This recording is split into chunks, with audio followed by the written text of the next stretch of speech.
I'm a recovered alcoholic. I haven't been drinking it's gonna be 7 years now in September. And when I came back and I was 14, my friends were already drinking. And I was like, oh no, that's the devil, like, oh no, that's 2 months ago.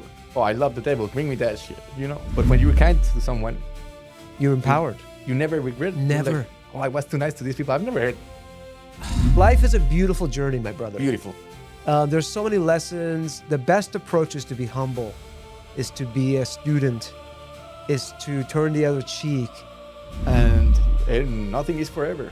Yeah, absolutely. Nothing is forever. If you're going through tough times, be grateful, and believe me, it doesn't last forever. It doesn't. And if you're going through good times, be careful, because it doesn't last forever. Be careful. Either. Whenever you're ready, Mike, you ready? We're already rolling. Are we ready? Yeah. Oh, I thought I was going to be able to tell him, hey, without the fat.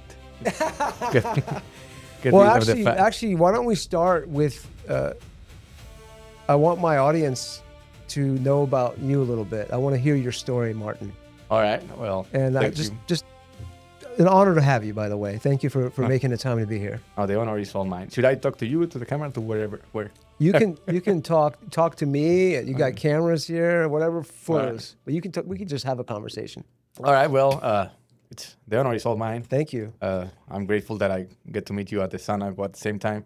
Yeah. If you see if you see the same people at the same time, you have something in common. That's right. That's right. I've been lucky enough to be making some friends over there at the gym. Yeah. It's fun that's what brought us together, and not beers or cocaine. That's right. So I'm a recovered alcoholic. I haven't been drinking it's going to be 7 years now in September. That's nice, brother. And I always kind of say I have lived two lives, right? One, obviously, when I was drinking. Yeah. And then the other one after I quit drinking, it just took away from me a lot of social pressures. I was raised in Mexico. I consider myself Mexican. I'm Mexican. And I was always trying to impress society, like trying to fit in. Okay, everybody's drinking. Actually, when I was 13 years old, my parents sent me to the military school. And when I came back and I was 14, my friends were already drinking. And I was like, oh, no, that's the devil, like, oh, no, that's 2 months ago. Oh, I love the devil. Bring me that shit, So I was always kind of a heavy drinker. But I had the fortune a friend of mine invited me, hey, I want to quit drinking. He was a really close friend of mine. He called me. I was in the highway Sunday. He was like, hey, I got some trouble. Do you want to quit drinking? I was like, for sure, So we settled you were open to it. I was not comfortable drinking anymore. Nice. So that was just, I got lucky that my friend And called what me. age were you at this time? 30.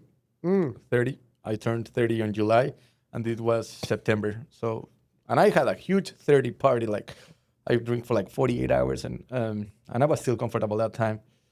But then he called me. I was like, probably not a bad idea, So, I mean, we called a guy. He got us into AA. We started it. And honestly, I don't know how deep I was, but it hasn't been hard for me. I think I kind of touched bottom, honestly. Yeah. And it changed my whole life. It changed my, when I was drinking, I was always caring about, dressing with brands, people, to let people that you have money, having the nice cars, having the chauffeur, spending a lot of, and I was, once I got out of it, I was like, it's incredible. I'm living to impress somebody else, not for me. So once I quit drinking, I stopped caring about brands in my clothes, what car I drive. No, because I don't show up to bars anymore. I don't need anybody to drive me because I don't drink. So I don't drink, I can't drive. So that happened in September, and then it's amazing how many components you don't realize are attached to this one addiction that is in your life. You don't even realize it. But once it's removed, you're like, oh my God, all of these other things are unnecessary anymore. And you just reminded me of something.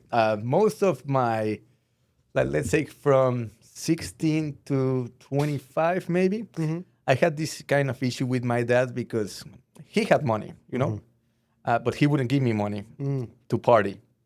If I say, hey, I want to go to Vermont to this entrepreneur course, he'll pay for it. If I want to do this, anything that would add value, he'll be paying it. But I was always mad, like, hey, but I want the money to go get, drunk. Chicks and And alcohol. and some of my friends have money, and they'll say, like, hey, let's go to Vegas. And I'll go with my dad. Hey, I want to go to Vegas with my friends. How much would you give me any money? Yeah. Like, no, how much money do you have? Well, you can't afford it. You can't go. Can't go. And I missed a lot of those experiences. And I was like, had this resentment with my dad.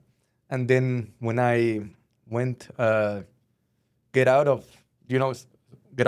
drinking and I stopped drinking, I was like, damn, I'm so grateful that my dad didn't give me money, because the only reason that I didn't do cocaine was because I couldn't afford it. Wow. But that was my next step. And if I got it with my addictive personality, if I had tried cocaine, I'm sure I would be dead.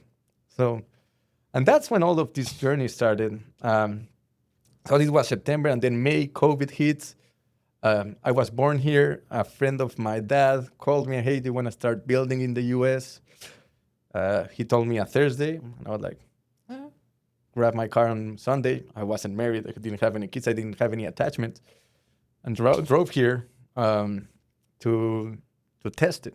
And I always say, my friends make fun of me because I think I'm American now. I mean, I was born here, but I arrived to Houston and I rolled down the window. I was like, oh, home. Sweet home. Home, sweet home. So I started working with him. And when is this now? This is May 2020. 2020. May 2020. So right before COVID or around COVID. COVID hit it in March. That's right. Yeah, so it was kind of fresh. Yeah. So there was a lot of uncertainty, and I saw the opportunity, and I came here. He was like, everything is open, everything is rolling. And he had this development with 12 lots. 3 houses were already built on them. And he told me, okay, you're going to build a house over there. And this is, my friend Travis, who is the site superintendent, he knows how to build. He's the builder. The builder, yeah. And then Travis had a friend called Lance, and those two were the guys that knew how to build. So it was 3 of us. Physically, they were actual construction guys. No, like managers, like they would run the contractors. Foremen. Yeah, but I mean, and so it was 3 of us checking in one house, And then for I don't know, God's plans or whatever, a friend of mine called me and he was like, hey, I had some security issues here in Mexico, and I know there's a way to get a visa over there. An investment visa. I was like, oh. So I started looking into it. Because the visa was an issue, right? When they want to come here, if you have a tourist visa, you cannot get your kids here, you cannot get a social. You got to go back. You got to go after 6 months, And the E2 visa, you actually do an investment, like a $300,000 investment. And it has to be on risk. You have to create some employment. So, the U.S. So there's a pathway. There's a pathway. And okay. So I started researching on it, and one way to get a visa, E2 visa, is actually to buy a land, hire the framer, hire the plumber, hire the electrician, and then sell the house. Yeah. So it's actually a pretty safe investment. Sure. Since it's all cash. Well, it's all cash. It's real estate. It's real. Yeah. It's real estate. So it's your house. I sell the properties under your name, and then you give me a down payment. And the framer is done. The frame is done. Give me this next one, right? And there's your house. There's your house. We're trying to sell it. For example, in this market that my investors are not selling, we're now renting and refinancing and trying to figure it out. Being creative. Yeah. In the economy the way it is right now. Yeah. So that got me to now we were building 3 houses.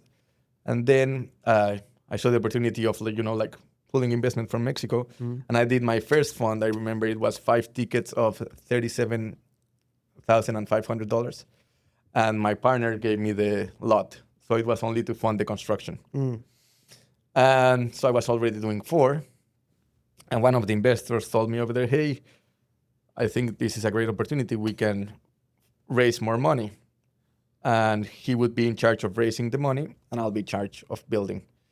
So after doing 4, then we finished with that. We started doing downtown.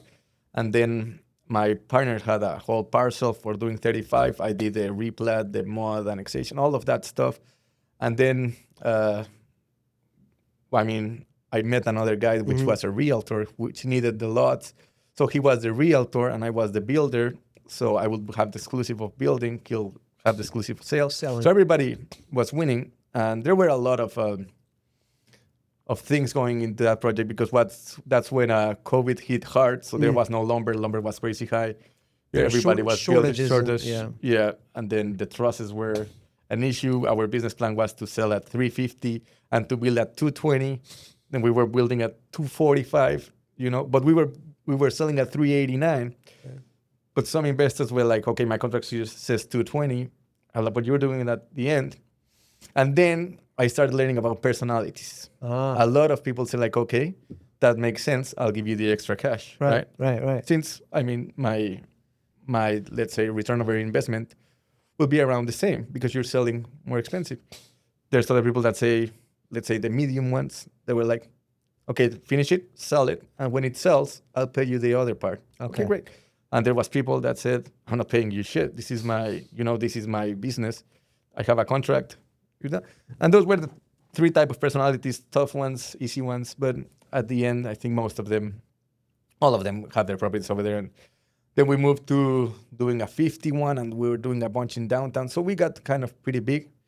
And that's what I do right now. Now I'm also in the Valley market. I started some fourplexes over in McAllen, in Alton, Texas. Oh, okay. So trying to get bigger with the market over here. And I always say, like, since my investor I'm not being able to sell, obviously they're not buying more land. So that's when you could say, oh, this market sucks.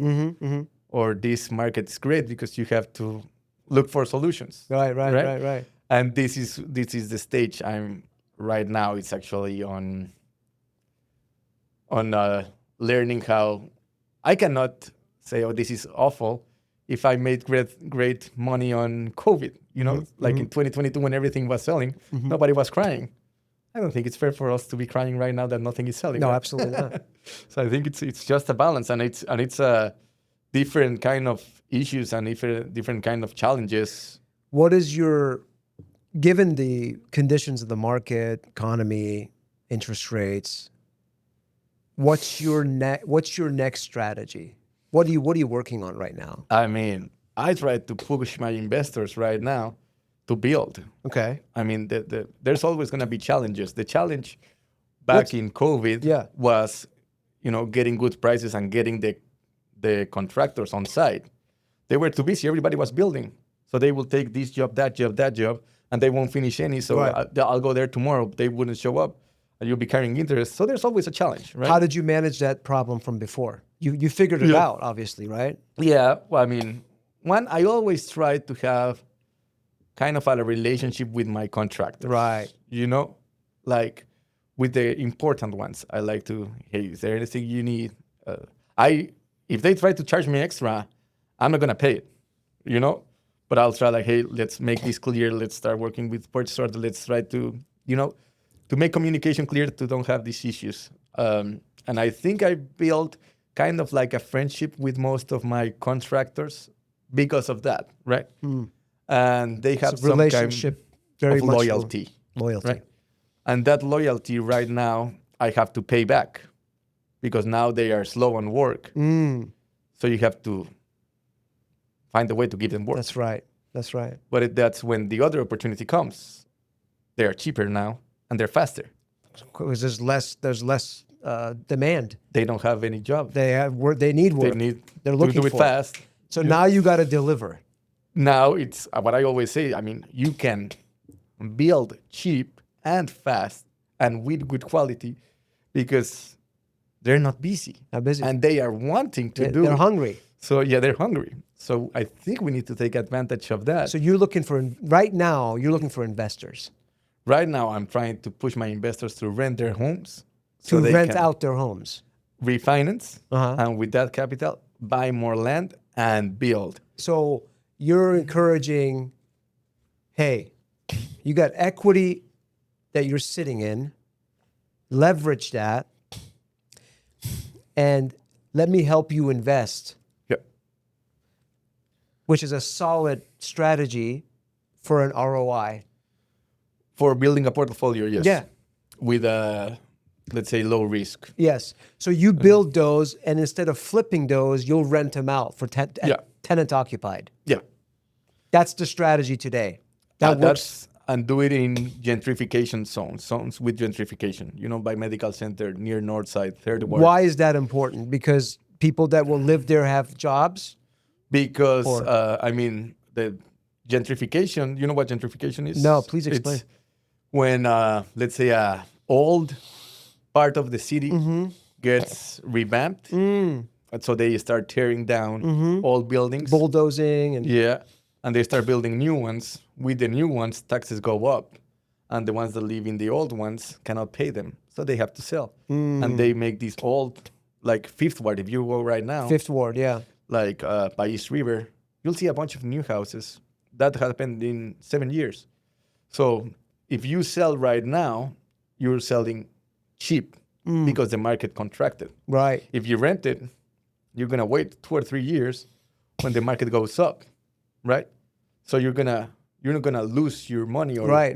You're gonna, instead of, let's say the business plan said 370, right now they'll give you 345, right? You'll end up, let's say, even. But what if you wait and take those rents and then sell at 410 in 3 years? It's better. Absolutely. Right? So I want them to hold. Yeah. And the rental market is strong right now. Yeah, nobody wants to buy. Nobody wants to buy. But they need a roof. They need a roof. So you may as well rent. And you have a new construction home. Absolutely. Why not? And you're living that lifestyle. People are willing to pay to live a lifestyle. So if they're in a home that's newer and it's in a better neighborhood, they don't mind. They don't mind paying that because that's the lifestyle that they can live in now. Instead of a crummy neighborhood with mold and old house, things like that. I think that's sort of the norm now. Yeah, in this market, anyways. And that's why I kind of look for these zones where there's gentrification, where the buyer, for example, if they buy, they know they will have the shitty neighbor for 2 or 3 years. Yeah. But they are also betting that their home will go up in value. Yes. That's why they buy it. That's right. And it's normally, young couples. It's a futures investment. It's a future investment. Living with a shitty neighbor, I think it's a future investment. Yes. If your neighbor is nice, then, you might as well stay. You're not going to get a lot of it, because there's no revamping or changing the zone in any way. Yeah. That's my thought. So right now, I think if you are into construction, into whatever, real estate, it's a great opportunity to buy and rent, to build, because contractors are hungry. As an investor. An investor. Buy and rent, yeah. And actually, after we started doing all of those homes, I invited my partner, who was the one that funded, to be part of the construction, because it was a structure like my partner, the realtor, would sell, and then my other partner would fund, and I will be the construction. And it was separate entities always. I have never had an entity with, the real estate, because his business is real estate, my business is construction. So I invited the guy that funded, like the CFO, to help me in the construction, because I am not very good at administration. That's my flow. I'm very good at operations. I'm very good at making things happen. I'm very good at That's very, pushing. Very clever of you. A lot of business people, they don't figure this out soon enough, I believe. And they just suck at something, and they're not accepting it. And it's like often it's best to do what you're really good at and delegate the rest to somebody that you can trust. And that sometimes will give you also freedom. I think so. The best way to get freedom is to delegate. That's when you go from owning a job, self-employed, to a business owner. Is when you figure out, I don't want to do this. Somebody else can do it better. And I'm willing to share some of the profits so that I'm free and I'm more creative and more dynamic. And now I can drive growth. Once that happens, that consciousness, the person becomes a business owner and an investor. Yeah. Now the money is just delegating, delegate as much as possible. Why not? But delegating is also an art. It's an art. And it's not easy. It's not easy. Which is why most small businesses are stuck. You Yeah. know, where they have they've so far failed to create systems and to create a team. That takes emotional intelligence, tact, and but it's worth it. It's definitely worth it. Actually, what I did, we went to one of these 10x Grant Cardone courses. Grant Cardone, yeah. Yep. I got to tell you a story about him, but go ahead. And so for some reason they took me as an example, and he was like, who is the founder? And like, I was, and he's my partner. And he was like, that's the way to give your business away. Sometimes you don't have to partner, but to hire some good quality people 100%. instead of giving your business away. Oh, absolutely. Right? But after we started that company, we did a 50 house development, and then we did a 30 house development, which still has like 7 lots and stuff. And in my opinion, he was pulling more to the custom homes, and I was pulling more into the spec homes, right? He's got great strengths on client relationships and a lot of patience, and I've learned a lot out of him. Yeah, honestly. And I was pushing more into the spec and the volume and the small communities in downtown. So we were like middle level track homes, those type of homes. Spec homes. I mean, what is a spec? Yeah, what is a spec home? Is a speculative home, right? Like you build it, and it's really how you do it here in the U.S. You build a house and you ask someone. I mean, you pray for someone to come and buy it, to like it and buy it. And that's how they do it. Do tract homes, they do. And a custom home, you do it for someone, so it's already sold. Yeah. He's like, hey, this is the house I want. It's already sold, and they're building it. They're building it, and you have to go through all the process, like, oh, I didn't like this floor. Let's change it. Or I didn't like these valves. We could say it's kind of a customized. It's a custom home, yeah. So you have to deal with the client also. So you have to deal with contractors and the client also. And in the spec homes, you only have to deal with contractors. That's it. And then the realtor will deal with the client. You finish your product. It's up for sale. Somebody's gonna come buy it. Yeah.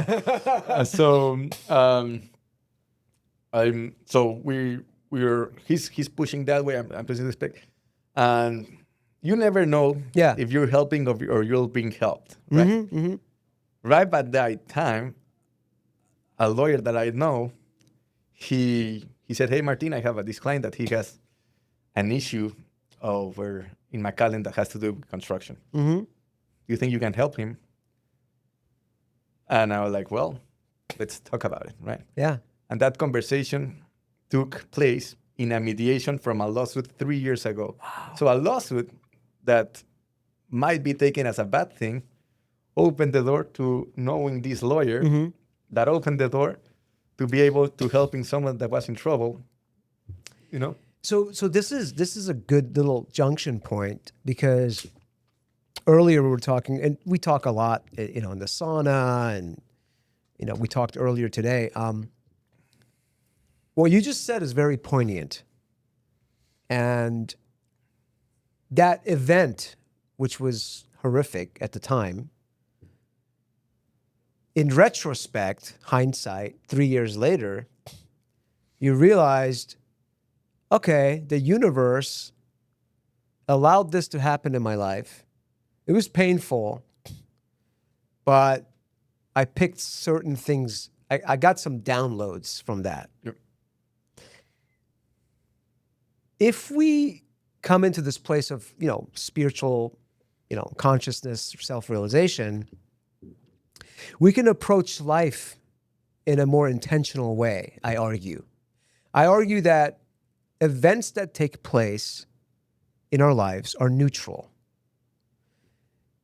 They are there to teach us something. And it is up to us to respond to them in that way. That comes with time and experience, but it sure makes life go a completely different way. And I think we talked about it, but that's called the philosophical root called Stoicism. Stoicism, yeah. Stoicism, where you give the value to each thing that happens, to which you can see it is really bad, or you can say like, It's really good. At that point, I was not into all of those No, of course reading or Stoicism. And I was like, oh, this guy, Sure. he just wants money. That was not the deal, Right. blah, blah, blah. Right. And now I'm like grateful, Amen. And it has happened to me often, Yeah. honestly. But just to finish that, so he introduced me to this guy that needed help in McAllen. And the guy of McAllen said, okay, Martin, please help us, And he thought I was helping him. But I'm still in this era of my partner wanted to do custom and me wanted to do spec, where I'm kind of, without a specific job on what to do, or should I split? Should I just go to custom? Right. And this opportunity was like, you're helping me, but you think I'm helping you. So, but actually that project actually helped me change my way of what I want to do in life. Really? And now I am more focused on building builders and building a community of builders where you are into shared economies. Let's say you have enough money to do 4 houses only, right? Okay. So you cannot afford a site superintendent, and you don't know a concrete guy, you don't know a plumber. I don't have any of that. I don't have a network. But you are interested from Mexico on doing your own building because you need your visa, right? Right. You are your builder. So what happens if the volume that I had before, I mill piece it, right? Section it off. Yeah. So you'll pay only for 4 houses for the site superintendent. You'll pay for 6 houses. So you now can afford a site superintendent. And now you can afford, running your construction kind of like business a from fractional like a fractional superintendent, a fractional purchase order. Genius, I think. And then that way, if we all get together in this community, we get the discount of the volume from my plumber, from the framer, because Absolutely. we're all the same. You're in a coterie. Yeah. And you have congruency. So now you can share expenses, kind of like insurance. You're pooling. Yeah. And so everybody can accomplish their goals more efficiently with reduced costs. Yeah. And everybody's being taken care of. I think that's great. So that's what I'm working on right now. I mean, I have already written my rules to the contractors. I have already written my rules to the investors. Like this is how we work. Yeah. We don't do any extra jobs without proper authorization. We are all in the same team. Because in construction, like, oh no, that was the electrician. Oh, I won't do it until, okay, we're a team, We need to get this house done in great quality. More cohesive. Yeah. Communication-wise. And so I'm like the guy in the middle, right? I will take care of the investor, right? With my contractors, and I will take care of the contractors. So the contractors say, hey, meet with them every 2 weeks. Hey, how is this project doing? Oh, this guy owe me, right? All right. Let me talk to him. And nobody, not the sheetrock, works for him because we got to protect all of us, right? And the same way over here. Hey, this guy has not showed up into my projects. It's been 1 week, right? Yeah. Or he hasn't do the punch. Hey, nobody pays this guy until he finishes. Absolutely. So we all work as one for the benefit. And so we offer normally like 10 to 12% ROI as an investment in whatever the time is when it sells. So an investor could expect 10 to 12%. An investor, yeah. An investor. So the investor can invest X amount of dollars and expect a 10 to 12% return. Yeah. No time, right? Like it depends when it sells, right? Couple of years, maybe 2-3 years. But the real business, the real estate business is like a 25% margin. But here, the realtors are winning. Whoever pulled the investment is winning. The builder is winning, and whatever is left is for the investor. What happens if I teach the investor how to do it? That's what I'm doing. He can keep the whole 24%. So he has to work. He has to be, involved, hands-on, involved, engaged. Yeah, he has to, and I'm here to help. Hey, I'm running with this issue. I'm running with this. Okay, you solve it like this. And so you're sharing this. I'm sharing, yeah. You're educating now. Yeah, I'm sharing. How do you get paid? for your time. So for the first project, I'll charge 50% of the profit, which is exactly the same as 12%. Then 40%, 30%, 20%, 10%. And after that, you shouldn't need me. You have all the good contractors awesome, and you man. have all the business. I'm starting to understand what you do now. Yeah. So I'm trying to. It's actually helpful that you're on this podcast explaining it to me because I don't know shit about what you're doing, but I'm starting to understand it, and I think it's very innovative. Yeah, I'm trying to, and I mean, when I started kind of seeing that I was not comfortable with my other, I was like, I already taught this guy everything, you know? I gave him the contractors and everything. I think I kind of showed him how to be a builder. Yeah. You know? Yeah. If I did it for him, instead of being mad like, oh, you took my company and my contractors. Okay, great. I'm going to reply this. I'm going to redo 100%. it. So he gave me the idea 100%. of teaching people. Absolutely. And the contractors, like keeping them busy right now, you know? That's it's a win-win. That, my friend, is called wealth consciousness. Yep. It's not about hoarding. It's about being conductive. Yeah, and trying to be more than 12%, 15%, whatever it's. I'm giving you a business. Listen, I'm giving, and you run it. I learned this from Grant Cardone. So I got to go back to the story because you mentioned Grant Cardone. So I started in the car. I started my first business when I was 13 in Florida, cutting lawns. But at some point, I got into the car business. And the owner of our dealership, I was top sales guy. I was selling 32 cars a month, which is pretty good. This was, 30 years ago. But the owner of our dealership, he invested in us getting training.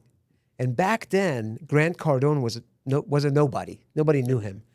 He was training our dealership. So he taught me a lot of stuff. So you actually know him like... I know, yes. Now he's a big wig, But back then he was teaching, coaching car dealership guys how to be better and less pressure. And one of the things he taught me is give. Yeah. Give.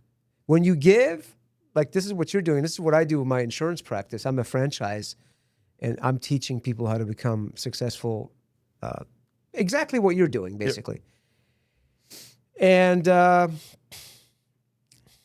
the more you give, I submit that the more comes through. The more comes through when you're willing to be a conveyor of wisdom. Yeah. Opportunities, people, more importantly, peace. Ooh. And that's a tough one. It's a tough one. It's the most expensive one. It's the most expensive one. And when people get to the very high level, they usually are looking for that. They've got all the material things, but they don't have peace. They don't have good relationships. They don't have time. And so they're usually paying for their body because they're in pain. And this is what really high-level elites are looking for. They're looking for connection. But when you start doing that now, you can have it all. You can have that peace and the joy as well as the byproduct of good cash flow. You can have that. And doing good communities, because imagine nobody's going to take care of your community than the investor. Mm-hmm. For my site superintendent, how I used to do it, it's just another project. I'm just here for my paycheck, right? But if you're hands-on and you're the owner, you're going to take care more care of your money than my money. Yeah, yeah. So I want you to see what you're going through. Obviously, my team will be like, it's not going to be inspecting me. It's me and you and the inspector. I love what you're doing. I love what you're doing. So people will also be able to buy better homes. Man. So it goes all the way. Martin, is anybody doing what you're doing? Is this concept there, or is this something that... I don't know. I don't think anybody's doing it with the sense I'm trying to do it, honestly. I am not very money motivated. I had the luck in the last 2 or 3 months I'm divorced. That's another great lesson. Mm-hmm. Sometimes you might say, oh, divorce is the D word. The D word, right? It's it's awful. Mm-hmm. It depends. Mm-hmm. I am very grateful with my ex-wife because of all the lessons that she has taught me. Absolutely, yeah. And if you take a divorce or whatever the right way, Yep. you'll be able to understand that there's always 2 or 3 stories. Yeah, of course. Right? There's always 3 or 4 realities, Mm-hmm. and you cannot waste your time trying to convince someone to think the same way you do. Oh no. Right. Oh no. And if you waste your life trying to do that, you'll be frustrated your whole life. Right? Totally. So, so that is a great lesson that she's giving me, and I'm grateful. How could you be grateful? It's the only way to learn. Absolutely. It's the lawsuit. It's the only way to learn. That's it. Getting in problems, trying to. At one point of my life, not by long, I was getting divorced. I had probably no pipeline in my job, Yep. and I was by myself, and I had some issues with my mother. So my life you would say like, oh, this guy's about to commit suicide. Right? I was like, shit, I got a lot to learn. Maybe I'm too optimistic every time, but that was the reality of my life at that point. Now I have I'm very lucky, and I got this beautiful girlfriend, Amen. and she got me into church. Yeah. And we share a lot of things. So me starting, like, if you connect, and sometimes if you connect everything that has happened in your You life, take a 40,000 view Yeah. and you see the connections in the puzzle. Right? where I'm at right now with Right. this new idea, helping these people in my Yeah. family that are actually helping me, building builders, trying to do better homes, trying to build a Yeah. community Yeah. where we take care of vendors, of contractors, Yeah. to get paid, to Yeah. don't be, Yeah. messing with liens and stuff. For me to be in here, Yeah. I had to go through all of that. Yes. There's no way to be here No. with some kind No, of no, peace no. 100%. without being to you know, go through that journey. Sometimes you're just looking for trouble to grow. I Yes. think it's the only way. It's exactly right. The- Yeah, those are not your enemy. Those are what I call catalysts. So there's these books, Ryan, I don't know the name of, the book Ego is the Enemy? Yes. So it's 3 of those. It's Ego is the Enemy, Stillness is Key, and Obstacle is the Way, right? Obstacle is, this is a Stoic, Ryan Holiday, yeah. Oh, thank you, Mike. That's our young Jamie. And I mean, ego, in my life, how I see it, right? Had to get rid of it in my divorce. Yeah. Sometimes it's really hard, Sure. It's really hard, and sometimes you don't do it It's correctly. painful. But me getting rid of my ego just to have peace, it goes everywhere. It goes everywhere. And that's something that my partner taught me, because I would be very emotional, Like, if the framer didn't show up, oh, you motherfucker, blah, blah, blah. You react. I reacted, Yeah. right? And I started seeing how he would take care of the problem. Like, maybe there's another way, Yeah. But I grew up like that. And when I started seeing that, a lot of my friends from high school, their dads are business owners, And after I saw that, my dad used to react, and I think he still does, react to his collapse, and that's how I grew up. Yeah. So that's how I did. That was the model that you Yeah. you raised with. So I started seeing how he did it, and I started asking my friends that work for their dad's company, hey, how do you deal with this? Like, do you shout? And there's 100 ways to deal with it. Absolutely. But I do think that if you keep, like, for me, right, going off on the framer for not showing up is not the correct way to get my goal. My goal is for the framer to go on site. Shouting is probably the worst way, to accomplish it. So it's like, okay, what's my goal? And focus on it. How do I help you Exactly. to get into my job and do that frame? That's it. That's it. The event is the event. It's how we react to that event. That's the lesson for us. So I argue that if that event happens, it's just a test for me a catalyst to reveal my true self. And in this case, I would be non-reactive and more responsive, meaning, okay, let me find a solution. Not a big deal. Easier said than done, but that's your time. That's your time to shine. Yeah. So the preparation that you do with the meditation and all the things that we do is all a preparation for the test. The test is when shit happens. How do we react? How do we respond? We get a chance to sit with that pain, and this is where ego destruction really happens.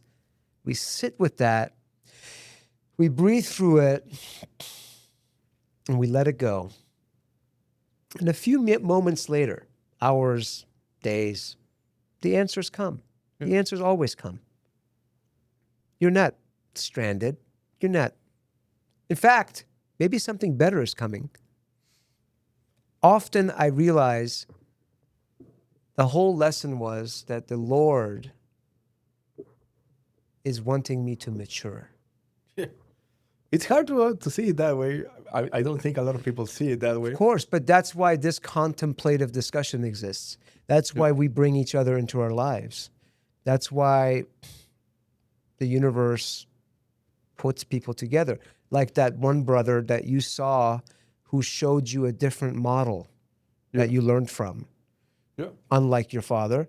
You're like, hey, see? Open your eyes. There's something else. Right. The illumination comes. Yeah. As we start to grow, and we declare and we proclaim that here openly, the sort of the possibilities in this virtual reality shift. Yeah. And what comes into our algorithm in our life are these type of contemplative discussions, reflection, and then the opportunity of catalyst comes again. Some hardship, some ego stuff that has not yet been flushed away. It comes, but when we go into that threshold, knowing that, we can look at it as an opportunity to grow. It's a disguised opportunity for us to grow, to elevate, to go to the next echelon. That's where I want to go. I want to be able to be more compassionate, more loving. Yeah. I love that you said, I'm not money motivated. I love that. I'm not money motivated either. I'm love motivated. I am probably transcendence motivated, actually doing something. And when I was building a bunch of houses, cash flow was good, but I didn't feel like I was. And right now, cash flow sucks, but I feel Isn't that something? clean, Isn't that something? And it will come. It will. It will come. It will. I'm But not you're not. worried about it. But you're not attached to it.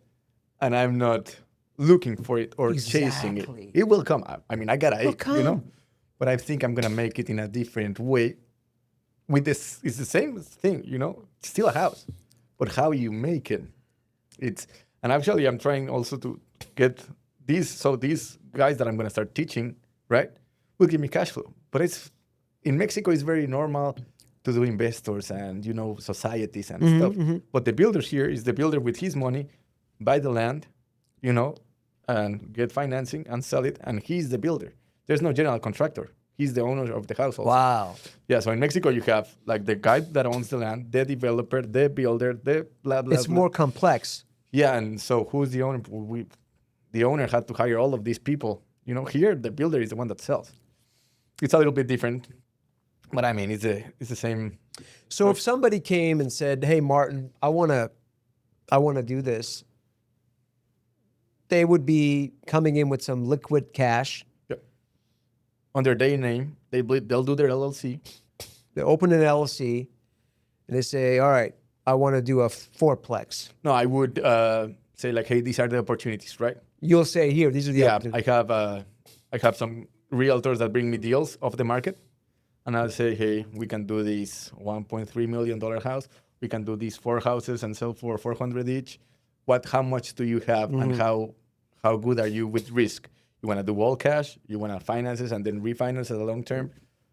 And let me understand, right? So you give them options. Yeah, I give them options, and they're by their own. There's no like, oh, you and you together. No. And you with your LLC, which I have nothing to do, you buy it, right? Then we have a JV contract where I say, okay, we need to, first thing to close, we need to make there's no encroachment. Give me the survey, right? Then let's talk to the You pull the architect. survey Yeah. from the title company. We make it. You make it, yeah. Okay, there's no encroachment. Okay, we're good. Okay, good to close. Okay, we're gonna, in those 30 days, I have an architect from the same community. He From knows your network. For my network. He would give you my price, and say, these two houses would fit here.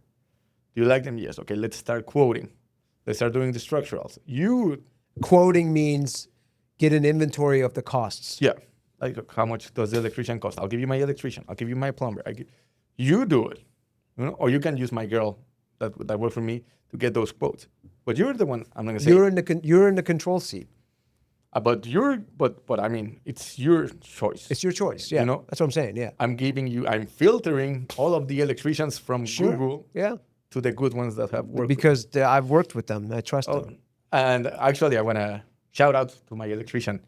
So he has given me one of the biggest lessons that I don't know if it's normal here in the US, but in Mexico, there's a lot of like the favor culture. Uh-huh. And I was giving a lot of work to my electrician. Right. And I remember it perfectly. I bought a Tesla and I wanted my charger to be, installed in my house. And he sent me an invoice for $300. I was like, oh, come on. I'm giving you all these jobs. You know what his answer was? What? Well, I'm doing them. Like, he's completely I'm right. showing up. I'm showing you up. You can depend on me. Like, what else? does you have to do one thing with the other? Right. And he gave me a lesson. Like, it's beautiful, Martin. He's definitely right. Beautiful. And it's, He also values his time. He values himself. He values his craft and respects himself. And I think that's that's why we're talking about it today on this podcast. I think that you respect that as a man. I respect him more than if he wouldn't do it. And I love him more. That's such a good lesson for people. And I'm like, this is my best contractor. He didn't give me anything free. He just gave me a lesson.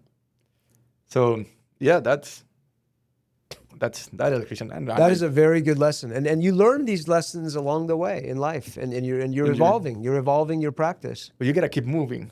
Oh, absolutely. I was gonna tell you, in the ego is the enemy. One of the things that I remember the most is that nobody's thinking about you. Nobody knows who you are. Nobody knows nothing. You're nothing. You're going to be here, long gone in 100 years. So sometimes you worry so much about what people are thinking. It's the ego from its perspective. Yeah. It thinks that you're so important, but that's not a reality. It's the reality of the ego that our true self, we have subscribed to this erroneous narrative. Mm-hmm. And so now, and it's, by the way, it's completely erroneous. It's a lie. It's basically a lie. But we bought into this lie. And now we're letting this lie dictate our decisions, our thoughts, words, and deeds. Yeah. It's all neatly constructed by the ego, whom we have not scrutinized. We have not scrutinized the ego. We have not scrutinized the thoughts that are being advocated. It's like activism, It's like Fox and CNN. They're spinning stories. And the untrained mind has not detangled from these. There is an ambiguity. That is not the real you, these narratives. Yeah. But the narratives have so much power over people. And this sort of detangling is a spiritual practice. And gives you the opportunity also. I don't know if you feel it, but sometimes when you're rude to someone, you kind of regret it. Absolutely. But when you're kind to someone, you're empowered. You never regret it. Never. Like, I was too nice to these people. I've never heard, But I mean, sometimes so beautiful in the separations that I had. Sometimes you get your emotions go. Absolutely. And you like. And Martin, it happens sometimes unconsciously. Yeah. Sometimes you're triggered and you're like, wait a minute, what was that? And you become aware of it later and go, you know what? I got to work on that. Like that was out of character. That's not who I am. Why did I do that? And then the ego is like, you know you screwed up, but don't say I'm sorry. You know? It's another Because- trick. It's another trick. And the ego wants to, at that point, feel guilt, shame, and fear. Yeah. That's what it does. It wants to keep you in those vibrations. Now that you said fear, or earlier you said you defined fear with like 4 letters. Maybe if you can. Yeah, fear is a really good acronym, and it's very, very accurate, I think. Fear is false evidence appearing real. FEAR, right? It's false evidence that the ego part of ourselves puts forth as evidence. But in reality, it's an illusion. Yeah. It's false evidence appearing to be real, which is an illusion. And that took us to thinking on the future, right? And another thing that the ego always does in all of us, it's either going to spin a story for an assumptive future, some possibility, negative possibility, typically, always, or some regret in the past. And I think what we notice with these tactics of the ego, which we all experience, it's trying to get you out of the present moment. Yeah. It's sort of siphoning your energy into some possibility, and we're overthinking it. It's not even a reality, okay? But we're overthinking. Meantime, this present precious time is robbed from us. Yep. Or something in the past that it's not real anymore. Can you ever go to the past? Nope. Can you ever go to the future? Well, I mean, you're going. Yeah, but when you go there, you're only in the present. Yeah.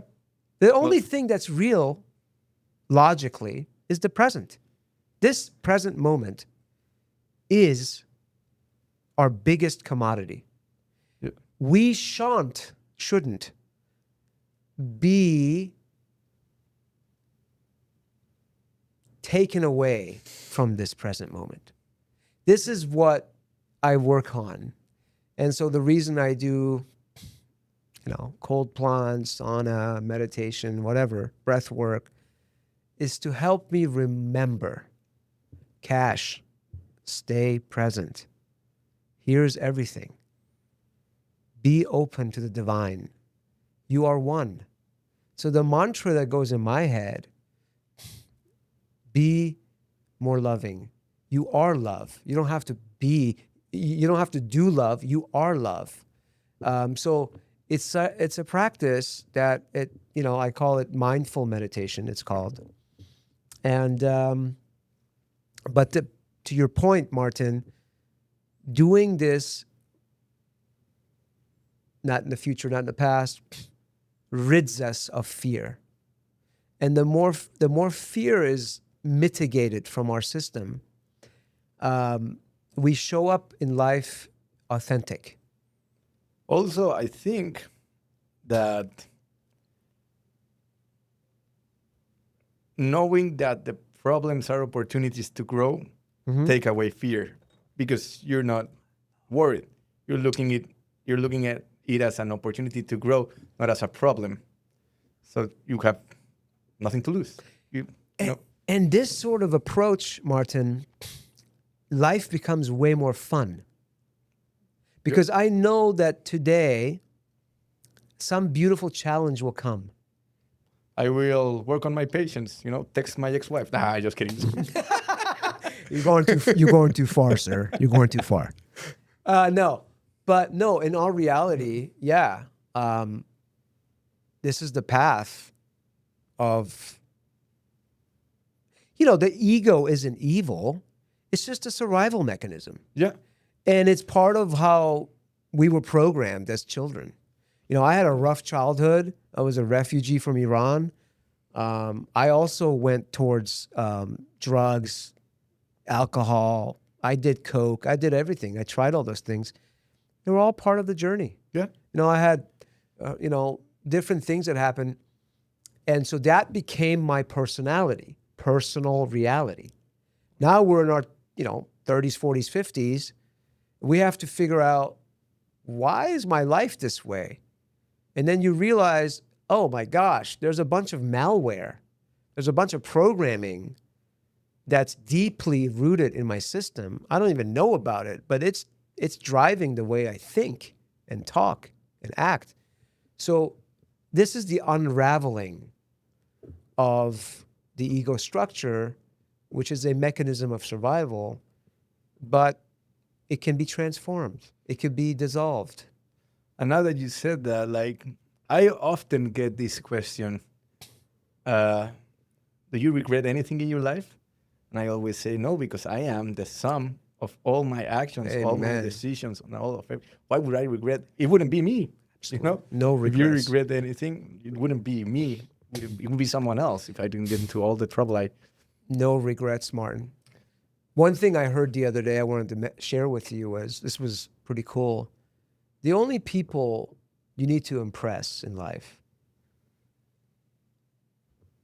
is your 10-year-old self and your 80-year-old self.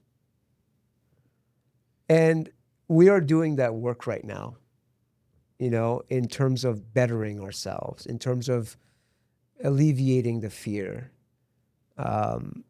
There's no regrets. This is the earth school. I don't look at this earth as a courtroom. It's an earth school. We're here to learn. You have children? I have one 4-year-old, beautiful 4-year-old. What's his or her name? Martina. Her name is Martina. Martina. Yeah, I have the blessing of taking care of the school every day, even though she lives with her mom and everything. And that's also, so a lot of gifts have been given to me. Yeah. But part of the separation or the divorce or whatever made me a better dad, because sometimes at that age, you would say, okay, this is the mom's job, you know? It's the mom's job to shower, it's the mom's job to change the diaper. It's the job. I've been separated for over 2 years, so she was 2, and it was hard for her, you know? But it was me and her. 2 years was really, really hard. She doesn't talk that much. And right now that I love spending time with her. The communication. I really. And by the way, this is the cutest age. 4, 5, 6. It's like, yeah, like when they're so cute. But there's always something good without the bad. I get quality time. There's a lot of couples that are together, you know. So beautiful. That so beautiful. maybe the dad's not that really involved, but he's they take it for granted. They take it from. But now that there is this separation, it's created a contrast. Yeah.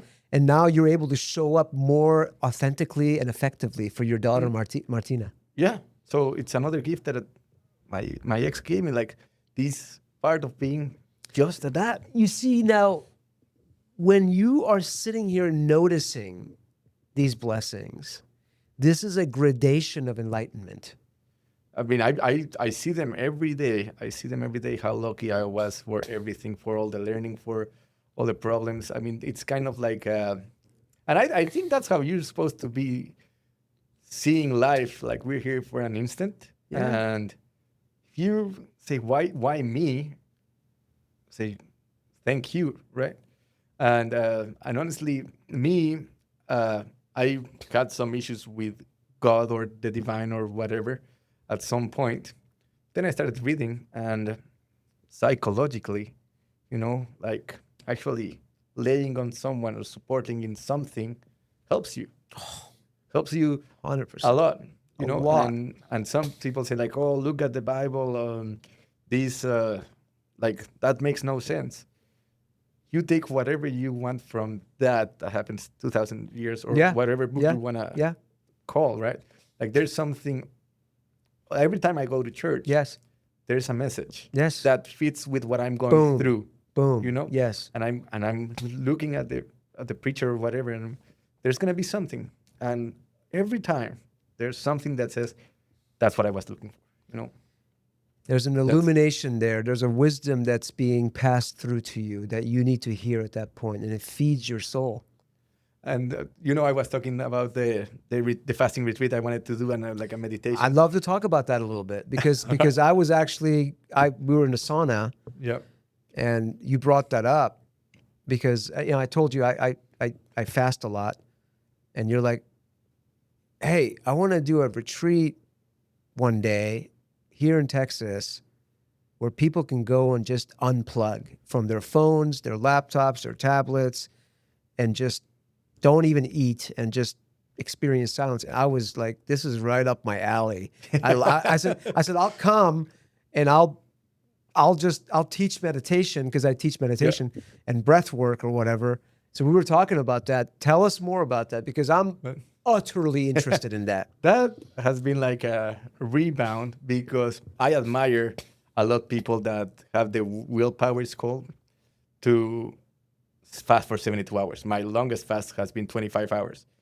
So I was talking to my fiance and I was like, hey, we need to look for an Airbnb or whatever and lock me up over there. Yeah. I need to be able to do 72-hour fasting, right?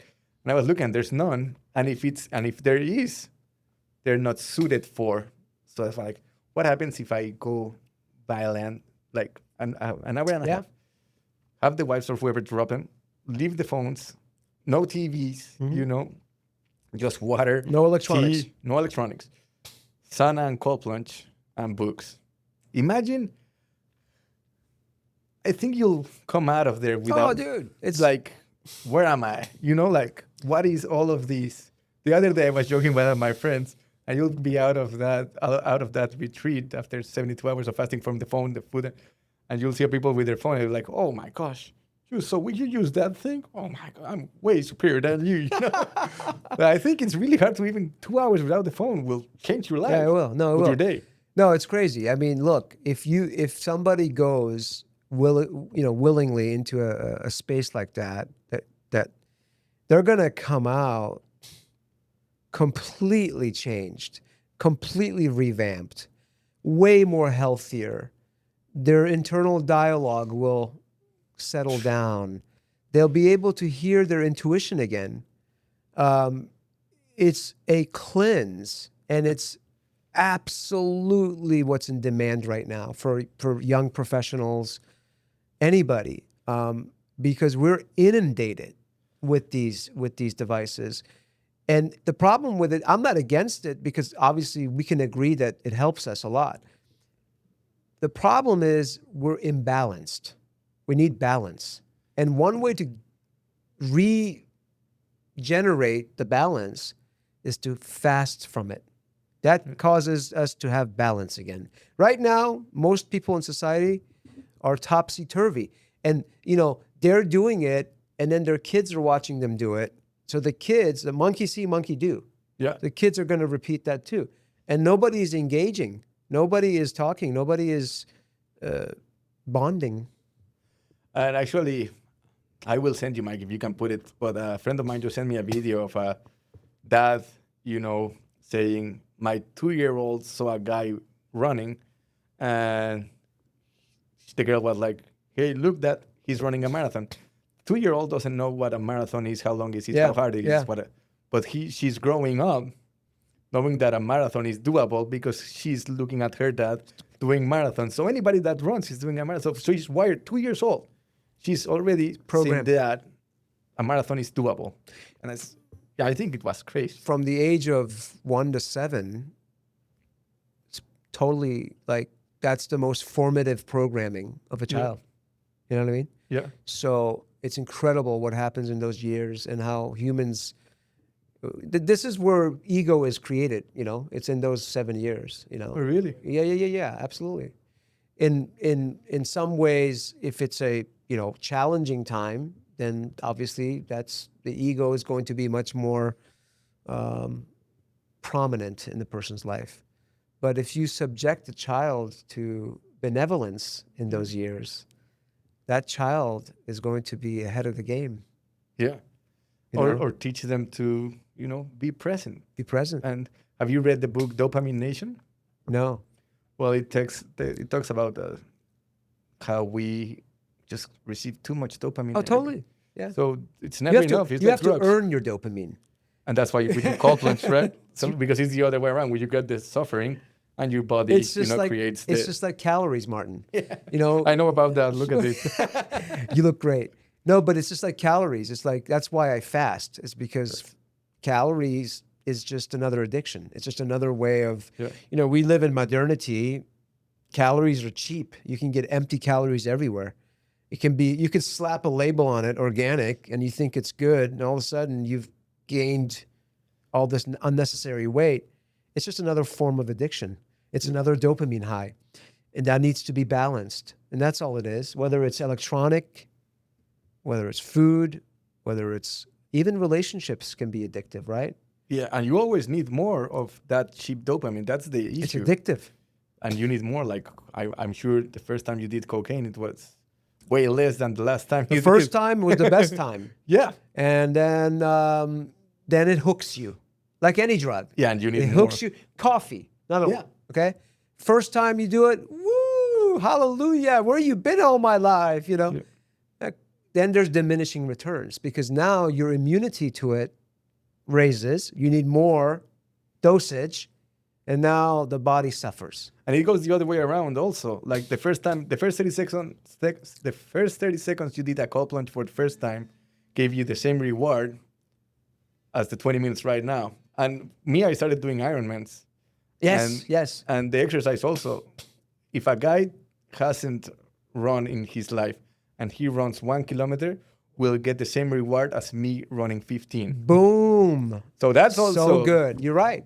That's You're also like you gotta be careful with the other stuff. Like too much cold plunge That's right. will need, That's why. too much That's why exercise. you're right. That's why you could go the other way. Yeah, and so you got to mix it up. In fact, it's actually good to not cold plunge for a while, Yeah.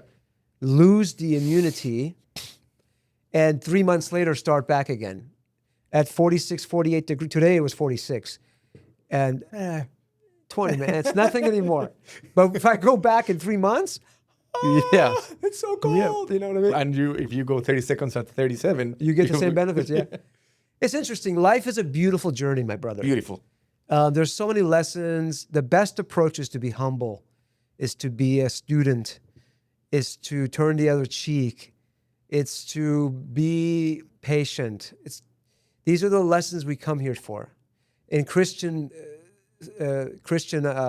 theology, it's called the fruit of the Spirit. In the Vedic tradition, which I'm sort of accustomed to, it's called siddhis. These are spiritual powers. We all have them. They're in this apparatus, this device, this avatar, and but they are latent. They're dormant. Your retreat, my meditation, these esoteric techniques, they help reactivate those powers, those gifts. And then we can show up in life. Humble. And we show up in life as Christ.